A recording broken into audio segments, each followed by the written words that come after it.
Good evening friends. आज हम लोग क्लास 10 राजनीतिक विज्ञान, जैसे हम लोग सिविक्स के भी नाम से जानते हैं और नागरिक शास्त्र के भी नाम से जानते हैं, उसकी अध्याय सत्ता की साझेदारी, यहाँ पर अध्याय 1 दिया गया है सत्ता की साझेदारी। उसे हम लोग आज करेंगे। क्लास 10 सत्ता की साझेदारी को आज हम लोग यहाँ पर पढ़ने वाले हैं। तो यहाँ पर देखते हैं क्या है परिचय में। तो अध्याय 1 सत्ता की साझेदारी हम लोग पढ़ने वाले हैं। ये क्लास 10 का है। क्लास 10 के राजनीतिक विज्ञान, जिसे सिविक्स भी कहा जाता है, नागरिक शास्त्र भी कहा जाता है, वो चीज़ को हम लोग यहाँ पर पढ़ने वाले हैं। तो ध्यानपूर्वक हम लोग यहाँ पर पढ़ेंगे। परिचय, पहले हम लोग परिचय देखते हैं। इस अध्याय के साथ हम लोकतंत्र की उस यात्रा को आगे बढ़ाएंगे। देखिए, यहाँ पर हम लोग को बताया जा रहा है कि इस अध्याय में जो हम लोग लोकतंत्र की जो स्थिति है, जो लोकतंत्र का बारे में हम लोग जो क्लास 8, क्लास 7, क्लास 6 से जो पढ़ते आ रहे हैं, उसी को यहाँ पर जो है हम लोग जो है कि आगे और बढ़ाएंगे। और हम लोग जो है लोकतंत्र के बारे में जब भी बात करते हैं तो अब्राहम लिंकन का जो द्वारा दिया गया एक परिभाषा जो हम लोग को याद आता है, लोगों का, लोगों के लिए, लोगों के द्वारा किया गया शासन लोकतंत्र कहलाता है। ये जो अमेरिका के राष्ट्रपति थे अब्राहम लिंकन, उनके द्वारा दिया गया था। और परिभाषा क्या था? लोगों का, लोगों के द्वारा, लोगों के लिए, लोगों के द्वारा किया गया शासन लोकतंत्र कहलाता है। इस अध्याय के साथ हम लोकतंत्र की उस यात्रा को आगे बढ़ाएंगे जो पिछले साल शुरू हुए थे। मतलब जो लोकतंत्र के बारे में जो हम लोग पिछले क्लास में पढ़े थे, क्लास 9 में पढ़े थे, उस चीज़ को और आगे बढ़ाएंगे। और लोकतंत्र के बारे में हम लोग क्लास 8 में भी पढ़े थे, लोकतंत्र के बारे में हम लोग क्लास 7 में पढ़े थे। और जो ये जो कर्म जो है कि धीरे धीरे बढ़ते जाएगा। आज हम लोग क्लास 10 में आ चुके हैं, क्लास 10 में जो ये पढ़ रहे हैं, 10 में पढ़ रहे हैं। फिर हम लोग जो है क्लास 11 में भी लोकतंत्र के बारे में पढ़ेंगे। आगे यदि और बढ़ेंगे तो 12th में भी पढ़ना है। 12th के बाद यदि आपको डिग्री करने का मन है तो डिग्री में भी आप लोकतंत्र पढ़ेंगे। पीजी करना है, पीजी में भी हम लोग वहाँ पर लोकतंत्र के बारे में पढ़ना है। मतलब लोकतंत्र को हम लोग जो है कि यदि हम लोग पॉलिटिकल साइंस को लेकर, नागरिक शास्त्र को लेकर आगे बढ़ते हैं तो लोकतंत्र एक प्रमुख विषय है जिसको हम लोग जो है कि हर क्लास में क्रमबद्ध तरीका से पढ़ना है। कहीं विस्तारपूर्वक पढ़ना है तो कहीं छोटा पढ़ना है, लेकिन पढ़ना तो हर जगह है। इस अध्याय के साथ हम लोकतंत्र की उस यात्रा को आगे बढ़ाएंगे जो पिछले साल शुरू हुई थी। पिछले साल हमने देखा था कि लोकतांत्रिक व्यवस्था में सारी ताकत किसी एक अंग तक सीमित नहीं है। मतलब कहा जा रहा है कि जो ताकत जो है, यहाँ पर हम लोग देखते हैं तो क्या प्रधानमंत्री के पास सारा ताकत सीमित है? नहीं है। या फिर मुख्यमंत्री के पास सारा ताकत है? नहीं है। मतलब जो भी ताकत जो है, जो शक्ति है, जो पावर है, जो पोजीशन है, पोजीशन में हर एक ताकत को जो बांट दिया गया है। इसी कारण से हम लोग जो है विधायिका के बारे पढ़ते हैं, इसी कारण से हम लोग कार्यपालिका के बारे पढ़ते हैं, और इसी कारण जो हम लोग न्यायपालिका के बारे में पढ़ते हैं। मतलब ताकत, शक्ति, पावर जिसे हम लोग कहेंगे, उसे अलग अलग जगह में बांट दिया गया है। लोकतांत्रिक व्यवस्था में सारी ताकत किसी एक अंग तक सीमित नहीं है। विधायिका, कार्यपालिका और न्यायपालिका के बीच पूरी समझ के साथ सत्ता को विकेंद्रित कर देना लोकतंत्र के कामकाज के लिए बहुत जरूरी है। और यहाँ पर क्या है कि विधायिका, कार्यपालिका और न्यायपालिका के बीच जो है शक्ति, पावर जो है, उसको डिवाइड कर दिया गया। शक्ति को जो है बांट दिया गया है कि कार्यपालिका का क्या कार्य है, विधायिका क्या कार्य कर सकती है, न्यायपालिका क्या कार्य कर सकती है। ये सारी चीज़ों को जो है आपस में जो है कि बांट देने का कार्य किया है। लोकतंत्र के कामकाज के लिए बहुत जरूरी है, ये जरूरी भी है। पहले 3 अध्याय में हम सत्ता के बंटवारे, मतलब सत्ता की जो बंटवारा है, उस पर सोच विचार कर आगे बढ़ेंगे। मतलब हम लोग यहाँ पर समझना है कि सत्ता का बंटवारा क्यों करना है, सत्ता का बंटवारा क्यों किया जाता है, सत्ता का बंटवारा करने से क्या लाभ होगा, सत्ता का बंटवारा करने से हानि यदि होती है तो कौन सी हानि होती है। यहाँ पर हम लोग जो है कि लगभग 3 अध्याय में हम लोग को इस चीज़ को पढ़ना है। आइए हम बेल्जियम और श्रीलंका की 2 कथाओं के साथ शुरुआत करते हैं। हम लोग यहाँ पर जो है एक कंट्री है, एक देश है जिसका नाम है बेल्जियम, और दूसरा जो देश है उसका नाम जो है श्रीलंका है। वहाँ की जो है स्थितियाँ जो है, परिस्थितियाँ जो है, उसके बारे में हम लोग पढ़ेंगे और हम लोग अध्याय का जो है शुरुआत करेंगे। ये 2 घटनाएं बताती हैं कि विभिन्न लोकतांत्रिक शासन पद्धतियाँ सत्ता के बंटवारे की मांग से किस तरह निपटती है। मतलब यदि लोगों के द्वारा किसी प्रकार का मांग किया जा रहा है, लोगों के द्वारा कुछ डिमांड किया जा रहा है, तो किस प्रकार से जनता को जो है कि उसे जो है कि उस मांग को दिया जाता है या पूरा किया जाता है, उसके बारे में हम लोग यहाँ पर चर्चा करेंगे। इस अध्याय में हम लोग पढ़ेंगे। इस घटना से यह समझने में कुछ मदद मिलेगी कि आखिर लोकतंत्र में सत्ता के बंटवारे की जरूरत क्यों होती है। यहाँ पर हम लोग जब अध्याय पढ़ेंगे तो इससे हम लोग समझ आएगा कि आखिर लोकतंत्र में सत्ता का बंटवारा क्यों करना चाहिए, इससे क्या लाभ जो है हम लोग मिलती हैं, तो ये यहाँ पर हम लोग जो है कि देखेंगे। इससे हमें सत्ता के बंटवारे के उन रूपों पर बातचीत कर सकेंगे जिसकी चर्चा अगले 2 अध्याय में की गई है। देखिए यहाँ पर जो पहला अध्याय है इसमें तो हम लोग को जो बात करना है सो करना ही है, डिस्कस करना है जो करना है। इसके बाद हम लोग जो है कि अध्याय 2 और अध्याय 3 में जो है कि इसी के बारे में हम लोग क्रमबद्ध तरीके से आगे बढ़ेंगे। अब हम लोग जो है कि यहाँ पर कहानी शुरू करते हैं बेल्जियम के बारे में। हम लोग कहाँ की शुरुआत करते हैं, बेल्जियम और श्रीलंका के बारे में यहाँ पर पढ़ते हैं। बेल्जियम यूरोप का एक छोटा सा देश है। यूरोप को तो आप लोग जानते होंगे, उसमें आयरलैंड, फिनलैंड, स्कॉटलैंड, इंग्लैंड, ये सारे देश जो है कि कहाँ है, लगभग सारा जो है कि यूरोप का ही कंट्री है। उसमें से एक कंट्री है जिसका नाम क्या है, बेल्जियम है। बेल्जियम यूरोप का एक छोटा सा कंट्री है, बहुत ही छोटा सा कंट्री है जो यूरोप में पड़ता है। हम लोग यहाँ पर आप लोग कमेंट करके आंसर दे सकते हैं एक चीज़ का कि कितने महाद्वीप होते हैं, तो आप लोग जो है कि यहाँ पर कमेंट करें कमेंट बॉक्स में कि महाद्वीपों की संख्या कितनी है, तब तक हम लोग यहाँ पर आगे बढ़ते हैं। बेल्जियम यूरोप का सबसे छोटा सा देश है, क्षेत्रफल में हमारे हरियाणा राज्य से भी छोटा है। यहाँ पर आप लोग यदि आंसर करना चाहें तो हरियाणा का अभी वर्तमान समय में मुख्यमंत्री कौन है, कमेंट कर सकते हैं। और यहाँ पर जो बेल्जियम के बारे में बताया गया है कि बेल्जियम जो एक बहुत ही छोटा सा कंट्री है। बेल्जियम जो है एक बहुत सा छोटा सा कंट्री है, और कहाँ का है, तो यूरोप का बहुत सा छोटा सा कंट्री है।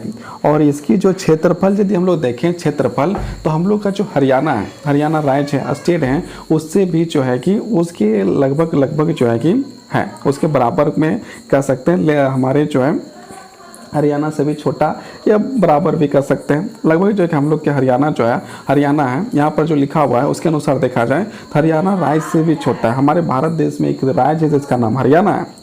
भारत में टोटल राज्यों की संख्या 28 है, उसमें से एक राज्य है जिसका नाम हरियाणा है, और हरियाणा से भी छोटा जो है बेल्जियम है। मतलब एक देश है जो हरियाणा राज्य से भी छोटा है। इसकी सीमाएं फ्रांस, ये जो बेल्जियम है उसकी सीमाएं जो फ्रांस, नीदरलैंड, जर्मनी और लक्समबर्ग तक लगती है। इसकी आबादी 1 करोड़ से थोड़ी अधिक है। मतलब इसकी जनसंख्या देखी जाए, वहाँ पर जो स्त्री पुरुष बच्चा सबको जोड़ के देखा जाए तो वहाँ की संख्या जो देखा जाए तो 1 करोड़ से थोड़ा सा अधिक है।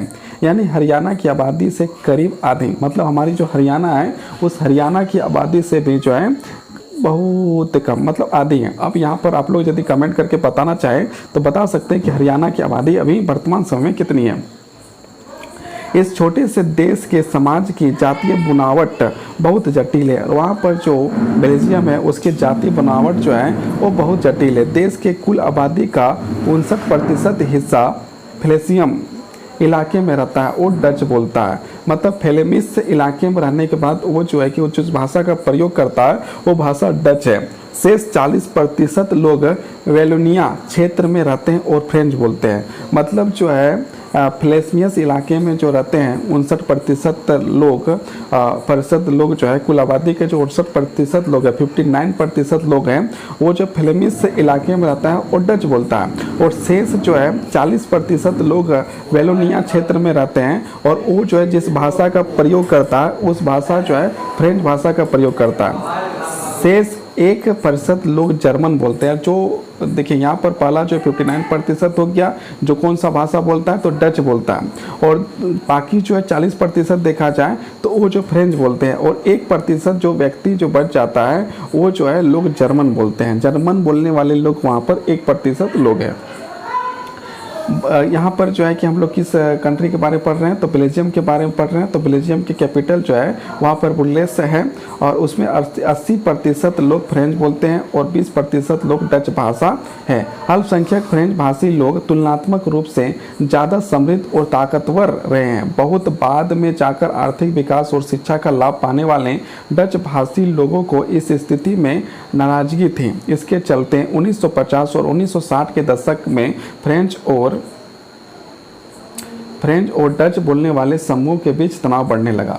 अब क्या है कि जो डच बोलने वाले समूह हैं और फ्रेंच बोलने वाले जो समूह हैं आपस में जो है कि दोनों का जो तालमेल बढ़िया ना बैठने लगा, और आपस में जो है कि मन मुटाव तनाव जो है बढ़ने लगा।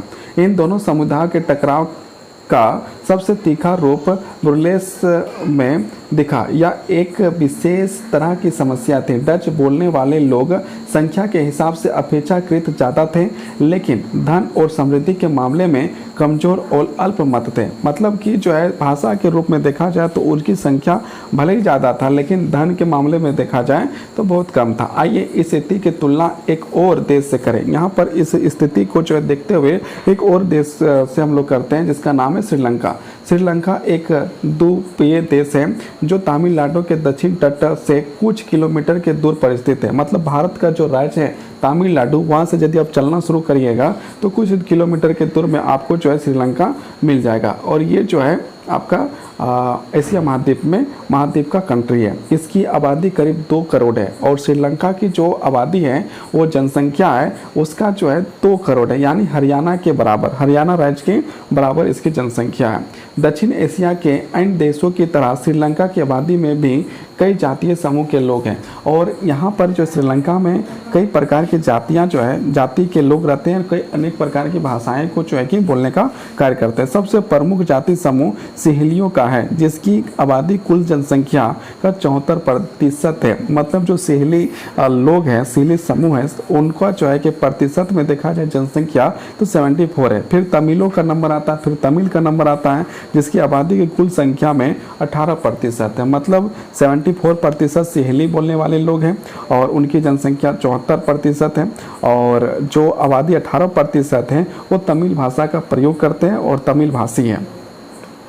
तमिलों में 2 समूह हैं। तमिल में जो है 2 समूह है, एक श्रीलंकाई मूल की है और दूसरा जो है हमारा भारतीय मूल हो जाएगा। और दूसरा जो है कि तमिल है। और हिंदुस्तानी तमिल जो उपनिवेश शासन काल में बगानों काम करने के लिए भारत से लाए गए लोगों की संतान है। मतलब क्या है कि जब भारत गुलाम हुआ करता था, श्रीलंका भी गुलाम हुआ करता था, तब उस समय जो है कि भारत से जो है कुछ लोगों को यहाँ से मजदूर की तरह से उठाकर ले गए थे और श्रीलंका में जो है कि वहाँ पर बगानों में, चाय के खेतों में और जो अलग अलग कार्यों में जो है कार्य कराने के लिए शुरुआत किया गया था। उन लोग जो है कि जब भारत आज़ाद हुआ और श्रीलंका भी जब आज़ाद हुआ तो ये लोग जो है श्रीलंका में ही बस गए। तो उनके बच्चे भी कुछ हैं। और हिंदुस्तानी तमिल जो औपनिवेशिक शासन काल में बगानों में काम करने के लिए भारत से लाए गए लोगों की संतान है। मौजूदा श्रीलंका के नक्शे पर गौर करें तो पाएंगे कि तमिल मुख्य रूप से उत्तर और पूर्वी प्रांतों में आबाद है। अधिकतर सिहली भाषा लोग बौद्ध हैं। मतलब जो सिहली भाषा का प्रयोग करता है वो बौद्ध धर्म से रिलेटेड है, जबकि तमिल भाषी लोगों में से कुछ हिंदू है और कुछ मुसलमान है। और जो तमिल भाषा जो बोलते हैं उसमें से कुछ जो है कि मुस्लिम है और कुछ जो है हिंदू है। श्रीलंका की आबादी में ईसाई लोगों का हिस्सा 7% है और श्रीलंका में जो है कि कुल संख्या यदि देखा जाए ईसाइयों की तो उसकी संख्या जो है जनसंख्या जो है 7% की जनसंख्या, और वे सिहली और तमिल दोनों भाषा बोलते हैं। और जो ईसाई लोग हैं वो सिहली भाषा का भी प्रयोग करते हैं और तमिल भाषा का भी बोलते हैं। मतलब दोनों भाषा को जो है कि बोलते हैं। अब जरा सोचिए कि ऐसी स्थिति में क्या हो सकता है। बेल्जियम में डच भाषी लोग अपनी बड़ी संख्या के बल पर फ्रेंच भाषी और जर्मन भाषी लोगों पर अपनी इच्छाएं थोप सकते थे। इससे उनके बीच की लड़ाई और बढ़ जाती। संभव था इससे देश बढ़ जाता और बुरलेस में दोनों पक्ष अपना अपना दावा ठोकते और दोनों जो अपना अपना दावा ठोकते। श्रीलंका में सिहली आबादी का बहुत और ज़्यादा था। श्रीलंका में जो है सिहली आबादी का जो बहुमत जो है वो अधिक है। कहाँ पर? श्रीलंका में जो है सिहली आबादी का बहुमत मतलब उसकी जनसंख्या जो है अधिक है और वे लोग मुल्क में अपनी मनमानी चला सकते थे और उसके बाद जो है वो अपना जो है कि मुल्क में मनमानी चला सकता। आइए अब देखें कि असल में दोनों देशों में क्या क्या हुआ। और अब हम लोग देखते हैं कि ये दोनों देश जो है आपस में इस समस्या का हल किस प्रकार से निकाला। इस जो बहुसंख्यक और अल्पसंख्यक जो बातें हैं जिसमें तमिल और सिहली वाले बातें हैं, डच और फ्रेंच वाली बातें हैं, तो वहाँ पर देखिए कि बेल्जियम ने अपना समस्या का समाधान किस प्रकार निकाला और श्रीलंका ने अपना समस्या का समाधान किस प्रकार से निकाला। यहाँ पर हम लोग चर्चा करेंगे कि सबसे पहले जो है श्रीलंका के बारे में यहाँ पर बताया गया है, तो श्रीलंका के बारे में हम लोग यहाँ पर चर्चा करेंगे। परिचर्चा हम लोग श्रीलंका के बारे में करते हैं, उसके बाद हम लोग जो है बेल्जियम के बारे में आगे बढ़ेंगे। सन 1948 में श्रीलंका स्वतंत्र राष्ट्र बना। 1948 में जो है कि जैसे भारत हम लोग का जो है गुलाम था और 1947 15 अगस्त 1947 को भारत आज़ाद हुआ, उसी प्रकार सन 1948 में जो है श्रीलंका भी आज़ाद होता है। तो आज़ाद होने के बाद जो है किससे आज़ाद हुआ, तो वही जो जिससे हम लोग आज़ाद हुए हैं उससे जो श्रीलंका भी आज़ाद हुआ। 1948 में श्रीलंका स्वतंत्र राष्ट्र बना, भारत 1947 15 अगस्त 1947 और श्रीलंका 1948, एक साल का जो है फर्क है। सिहली समुदाय के नेताओं ने अपनी बहुसंख्या के बल पर शासन का प्रभुत्व जमाना चाहा और जो है श्रीलंका में जो सिहली भाषा बोलने वाली और सिहली आबादी जो है वो जो है कि अपना जो है कि प्रभुत्व मतलब अपना जो है कि सारा जो है पकड़ और सारा अधिकार जो है अपने पर रखने के प्रयास किया। इस वजह से लोकतांत्रिक रूप से निर्वाचित सरकार में सिहली समुदाय की प्रभुत्ता कायम करने के लिए बहुसंख्यक परिस्थिति के तहत कई कदम उठाए। मतलब सिहली लोगों को फायदा देने के लिए विभिन्न प्रकार के नियम कायदे कानून जो है कि श्रीलंकाई संविधान में जो है कि बनाया गया। 1956 में एक कानून बनाया गया जिसके तहत तमिल को दरकिनार करके सिहली को एकमात्र राजभाषा घोषित कर दिया गया। मतलब श्रीलंका जो है कि अपनी राजभाषा जब घोषित करना था उस समय जो है कि तमिल को जो है पूरी तरह से हटाकर सिहली भाषा को जो है कि राजभाषा का मान्यता जो है कि श्रीलंका में दे दिया गया। यहाँ पर हम लोग श्रीलंका के बारे में पढ़ रहे हैं, भारत के बारे में मत सोचिएगा।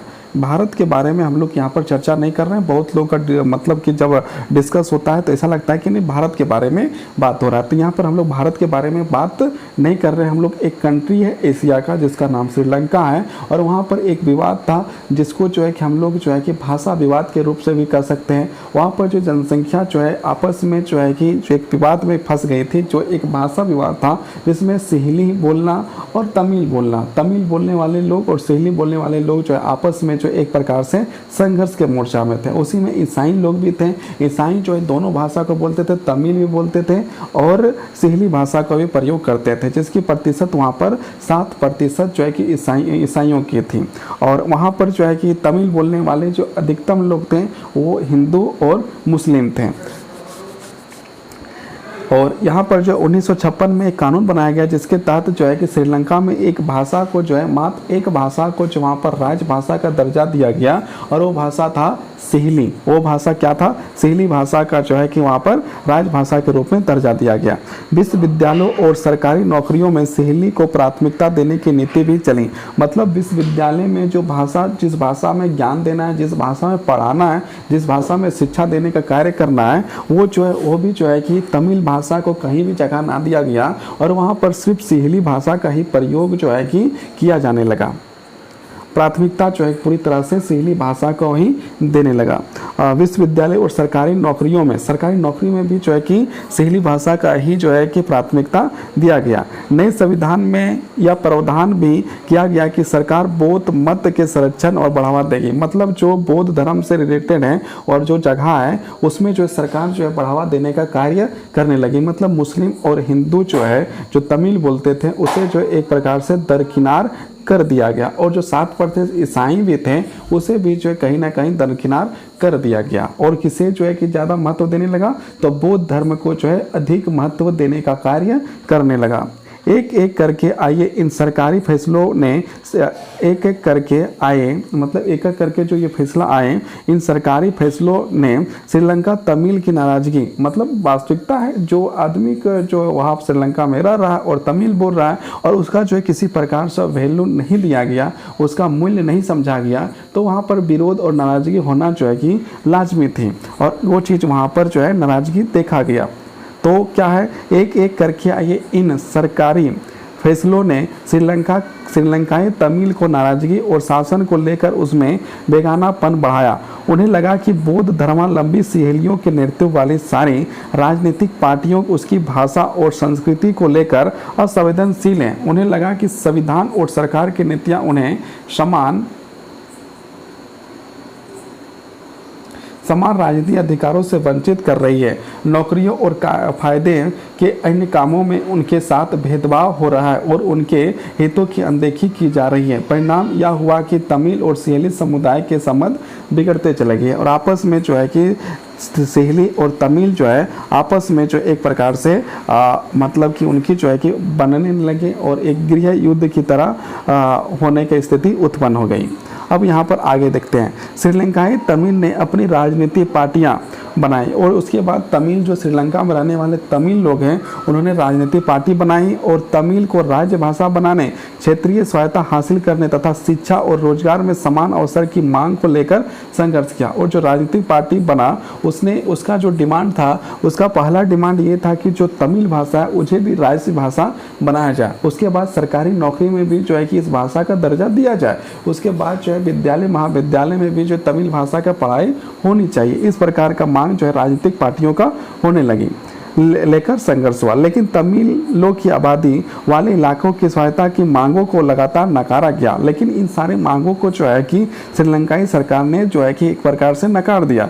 1980 के दशक तक उत्तर पूर्वी श्रीलंका में स्वतंत्र तमिल इलम सरकार बनाने की मांग को लेकर अनेक राजनीतिक संगठन बने और बहुत सारे संगठन बने। श्रीलंका में दो समुदाय के बीच पारस्परिक अविश्वास ने बड़े टकराव का रूप ले लिया और जो है कि एक दूसरे पर विश्वास न होने के कारण अविश्वास का जो है कि स्थिति उत्पन्न हुआ। यह टकराव गृह युद्ध में परिणत हुआ। मतलब कि जब मतलब कि तमिल लोगों के पक्ष में नहीं आया और जो है कि सिहली लोग और तमिल लोग के बीच में किसी प्रकार की समझौता नहीं हुआ तो इन गृह युद्ध की स्थिति जो है उत्पन्न हो जाती है। परिणाम स्वरूप दोनों पक्षों में हजारों लोग मारे गए और उसके बाद जो है कि जब गृह युद्ध हुआ, जब श्रीलंका के अंदर गृह युद्ध जब स्टार्ट हुआ, गृह युद्ध मतलब होता है जिस देश में आप रहते हैं उसी देश में यदि लड़ाई हो रहा है और उसी देश के समुदाय के लोग जो आपस में लड़ रहे हैं तो उसे गृह युद्ध कहा जाता है।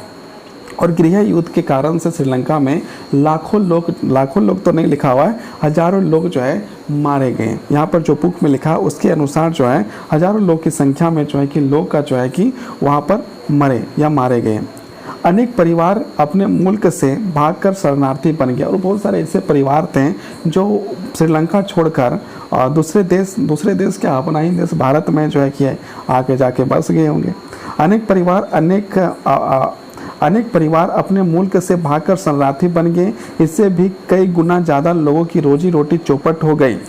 आपने पढ़ा है 10वीं कक्षा के अर्थशास्त्र की पाठ्य पुस्तक के पहले अध्याय में कि हमारे क्षेत्र में देशों की आर्थिक विकास, शिक्षा और स्वास्थ्य के मामले में श्रीलंका का रिकॉर्ड सबसे अच्छा है, पर वहाँ के गृह युद्ध से मुल्क के सामाजिक, संस्कृति और आर्थिक जीवन की काफ़ी परेशानियाँ पैदा हुई।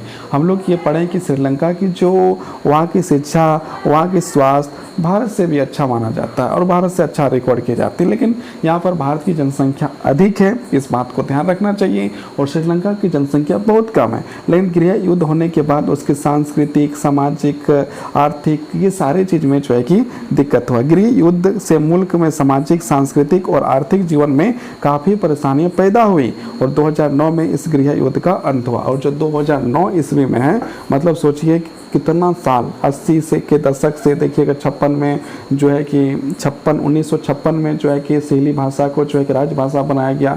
उसके बाद पार्टियां बनी, उसके बाद धीरे धीरे आंदोलन हुई और फिर जो है कि लड़ाई झगड़ा आपस में लड़ा है ना। 80 आ गया, 90 आ गया, 2000 आ गया, 2009 में जो है कि इसका समाप्ति मतलब अंत हुआ। अब हम लोग यहाँ पर दूसरे देश जो यूरोप का देश है जिसका नाम क्या है, बेल्जियम। किसका नाम क्या है, बेल्जियम। बेल्जियम को बारे में यहाँ पर चर्चा करते हैं। बेल्जियम ने इसका अपना समस्या, भाषा समस्या का किस प्रकार से समाधान किया। बेल्जियम के नेताओं ने श्रीलंका से अलग रास्ता अपनाने का फैसला किया। बेल्जियम का जो कंट्री है, जो यूरोप का कंट्री है, उसने जो है कि श्रीलंका की तरह ही जो है कि अपनाने का प्रयोग नहीं किया। इन्होंने जो है कि अपना जो है कि श्रीलंका की तरह से हटकर काम किया। और देखिए कौन सा काम किया अब यहाँ पर देखते हैं। बेल्जियम के जो नेताएं हैं श्रीलंका से अलग रास्ता अपनाने का फैसला किया। उन्होंने क्षेत्रीय अंतरों और सांस्कृतिक विविधता को स्वीकार किया। उन्होंने जो है कि क्षेत्रीय अंतरों और सांस्कृतिक जो विभिन्नताएं हैं उसे बेल्जियम ने स्वीकार कर लिया। 1970 और 1993 के बीच उन्होंने अपने संविधान में 4 संशोधन सिर्फ इस बात के लिए किए कि देश में रहने वाले किसी भी आदमी को बेगानापन का एहसास ना हो। मतलब 1970 और 1993 के बीच जो है 4 बार संशोधन बेल्जियम ने अपने संविधान में किया और करने का एक ही रीजन था कि किसी को ये ना लगे कि हमसे जो है भेदभाव किया जा रहा है, हमें जो अकेलापन किया जा रहा है, हमें जो भाषा के आधार पर अलग किया जा रहा है, हमें जो जातीय के आधार पर अलग किया जा रहा है, हमें जो है कि शारीरिक आधार पर किया जा रहा है या नैतिक आधार पर किया जा रहा है, इन सारे बातों को ना लगे, इसके कारण से 1970 और 1993 के बीच में 4 बार संविधान संशोधन जो है बेल्जियम में किया गया कि किसी को जो है कि अकेलापन महसूस ना हो, किसी को बेगानापन महसूस ना हो, किसी को भेदभाव महसूस ना हो। इसके कारण से ये सारे चीज़ को किया गया। 1993 के बीच उन्होंने अपने संविधान में 4 संशोधन सिर्फ इस बात के लिए किए कि देश में रहने वाले किसी भी आदमी मतलब किसी व्यक्ति को बेगानापन का एहसास ना हो और सभी मिलजुल कर रह सके। उन्होंने इसके लिए जो व्यवस्था की वह बहुत एक कल्पनाशील है तथा कोई और देश ऐसा नहीं कर पाया। बेल्जियम का मॉडल विशेष जानकारियों के लिए देखें बॉक्स की कुछ मुख्य बातें। तो हम लोग बॉक्स के कुछ बातों को पढ़ेंगे, उससे पहले यहाँ पर हम लोग पॉइंट देखते हैं।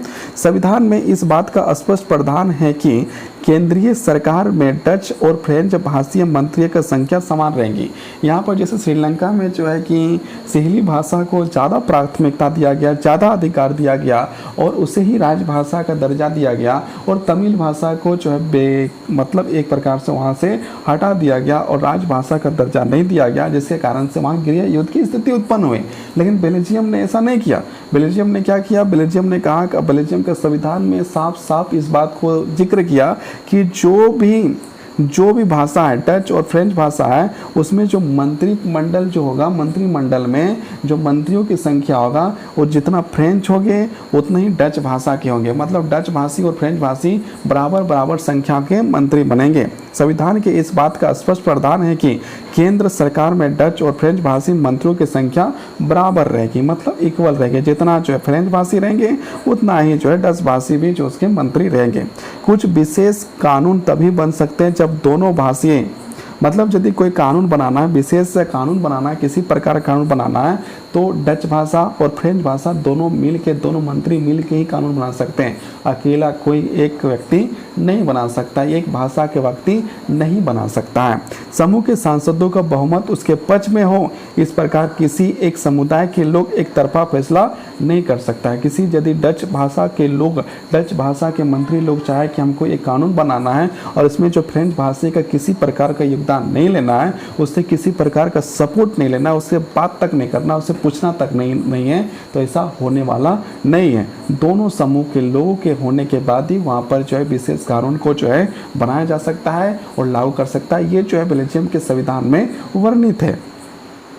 पॉइंट नंबर 2 हम लोग पढ़ते हैं। केंद्र सरकार की अनेक शक्तियां देश के 2 इलाकों के क्षेत्रीय सरकार के सुपुर्द कर दी गई, यानी राज्य सरकारें केंद्रीय सरकार के अधीन नहीं है। मतलब कि जो है कि केंद्र सरकार जो है अनेक शक्तियां जो देश का है ना 2 इलाकों के क्षेत्र में जो है कि सपूत कर दिया, मैंने छोड़ दिया, और इसमें जो है कि राज्य सरकारें जो है केंद्र सरकार के अधीन नहीं माना गया, कि जो राज्य सरकार है वो जो है कि केंद्र सरकार के अधीन नहीं माना गया है, उसे जो विशेष अधिकार की तरह से दिया गया। वर्ल्ड में अलग सरकार है और इसमें दोनों समुदाय का समान प्रतिनिधित्व है। फ्रेंच भाषी लोगों ने ब्रुसेल्स में समान प्रतिनिधित्व का प्रस्ताव को स्वीकार किया, क्योंकि डच भाषी लोगों ने केंद्रीय सरकार के में बराबरी का प्रतिनिधित्व स्वीकार किया था, और वहाँ पर जो बराबर जो है का मतलब कि यदि 10 यदि फ्रेंच भाषा के बन रहे हैं तो 10 जो मंत्री जो है कि डच भाषा के बने, मतलब इक्वलिटी का यहाँ पर ध्यान दिया गया। मतलब श्रीलंका की तरह जो गृह युद्ध का सामना नहीं करना पड़ा। अब हम लोग यहाँ पर आगे बढ़ते हैं, आगे देखते हैं। केंद्रीय और राज्य सरकारों के अलावा यहाँ एक तीसरे स्तर की भी सरकार काम करते हैं, जैसे भारत है। भारत में आप लोग देखिएगा तो भारत देश में जो है कि एक केंद्र सरकार है, फिर राज्य सरकार है, और जो है कि तीसरा नंबर में हम लोग देखते हैं नगर पालिका को देखते हैं। उसी प्रकार यदि हम लोग पंचायत को भी देखते हैं, जैसे मुखिया, वार्ड होते हैं, ये सारे चीज़ देखते हैं। तो इसी प्रकार से वहाँ पर जो है कि बेल्जियम में जो एक केंद्र सरकार था, दूसरा जो राज्य सरकार था, और तीसरे स्तर का भी देखिए यहाँ पर लिखा है एक तीसरे स्तर की सरकार भी काम करती थी, और वहाँ पर तीसरे स्तर की भी एक सरकार थी, यानी सामुदायिक सरकार। जैसे हम लोग यहाँ पंचायत है, नगर पालिका, उसी प्रकार से वहाँ पर भी है। इस सरकार का चुनाव एक ही भाषा बोलने वाले लोग करते थे। जो तीसरे स्तर की सरकार थे उसका चुनाव जो एक ही भाषा बोलने, जो यदि डच बोल रहा है तो डच भाषी लोग ही उसे वोट करेंगे और उसे चुनेंगे, ऐसी स्थिति है। और यदि फ्रेंच भाषा बोलने वाले हैं तो फ्रेंच भाषा बोलने वाले लोग ही उसे चुनेंगे और उसको जो है कि क्या कहते हैं, उसको जो है कि चुनने का अधिकार, वोट करने का अधिकार रखते हैं। डच, फ्रेंच और जर्मन बोलने वाले समुदाय के लोग चाहे वे जहाँ भी रहते हों, इस समुदाय सरकार को चुनते हैं। इस सरकार की संस्कृति, शिक्षा और भाषा जैसे मसलों पर फैसले लेने का अधिकार है। और उसे जो तीसरी स्तर की सरकार है वो सांस्कृतिक, शिक्षा और भाषा में जो है कि विशेष अधिकार जो है दिया गया। आपको बेल्जियम का मॉडल कुछ जटिल लग सकता है, निश्चित रूप से यह जटिल है। खुद बेल्जियम में रहने वालों के लिए भी यह व्यवस्था बेहद सफल रही। इसके मुल्क में गृह युद्ध की आशंकाओं का विराम लग गया, वरना गृह युद्ध की स्थिति में बेल्जियम भाषा के आधार पर 2 टुकड़े में बढ़ जाता। जब अनेक यूरोपीय देशों ने साथ मिलकर यूरोपीय संघ बनाए फैसला किया तो उनमें उसका मुख्यालय चुना गया। इसके बाद जो है कि हम लोग जो देखें तो एक प्रकार से श्रीलंका जो है कि आपस में लड़ गया और गृह युद्ध की स्थिति उत्पन्न कर गया। लेकिन यहाँ पर जो बेल्जियम के बारे में जब हम लोग पढ़ते हैं तो बेल्जियम जो है कि समाधान की ओर बढ़ा और समस्या का समाधान करके दोनों को जो है विशेष अधिकार दिया गया, समान अधिकार दिया गया। और अकेलापन, गैरपन या फिर जो है कि भेदभाव स्थिति उत्पन्न नहीं हुआ। बेल्जियम और श्रीलंका की इन कथाओं से, मतलब इन दोनों कहानियों से हमें क्या शिक्षा मिलती है? दोनों ही देश लोकतांत्रिक है, बेल्जियम में लोकतंत्र है और श्रीलंका में भी लोकतंत्र है। फिर भी सत्ता में साझेदारी के सवाल को उन्होंने अलग अलग ढंग से निपटाने की कोशिश की और दोनों देश जो है अलग अलग तरीक़ा से समस्या का समाधान करने का कोशिश किया। बेल्जियम के नेताओं को लगा कि विभिन्न समुदाय और क्षेत्रों की भावना का आदर करने का ही देश का एकता का संभव है। मतलब देश को यदि एक करके रखना है, एकीकरण करके रखना है और एक साथ रखना है तो सारे लोगों को समान अधिकार देना जरूरी है। और ये अधिकार जो है कि बेल्जियम ने दिया भी, लेकिन श्रीलंका ने ऐसा नहीं किया। इस एहसास के चलते दोनों पर सत्ता की साझेदारी पर सहमत हुए। श्रीलंका में ठीक उल्टा रास्ता अपनाया गया और श्रीलंका में जो है कि उल्टा रास्ता अपनाया गया। और इससे यह पता चलता है कि अगर बहुसंख्यक समुदाय दूसरों पर प्रभुत्व काम करने और सत्ता को उसके हिस्सेदारी ना बनाने का फैसला करता है तो इससे देश की एकता ही संकट पड़ सकती है। और यदि मतलब कि बहुसंख्यक अल्पसंख्यक को या फिर जो है कि जो अल्प मत में है उसे जो है अधिकार यदि नहीं देती हैं तो श्रीलंका जैसा हाल, गृह युद्ध की स्थिति उत्पन्न होती है और देश में एक जो है कि समस्या उत्पन्न होती है। अब हम लोग यहाँ पर आगे बढ़ेंगे। सत्ता की साझेदारी क्यों जरूरी है, ये हम लोग कल इसके बारे में अध्ययन करेंगे। आज आप लोगों का बहुत बहुत धन्यवाद, बहुत बहुत आभार। इसी प्रकार से आप क्लास को देखिए, रेगुलर आपको अब क्लास मिलेगा। तबीयत खराब होने के कारण से आपको जो है कि लगभग 2.5 महीना से आपको जो किसी प्रकार का वीडियो आपको इस चैनल के द्वारा आपको नहीं मिला। आपको वीडियो अच्छा लगा तो चैनल को सब्सक्राइब कर सकते हैं, लाइक कर सकते हैं और कमेंट कर सकते हैं। और नहीं लगा तो कोई दिक्कत नहीं, आप जो है कि आप हमें बेहतर सुझाव दे सकते हैं। बहुत बहुत धन्यवाद, बहुत बहुत धन्यवाद, बहुत बहुत आभार।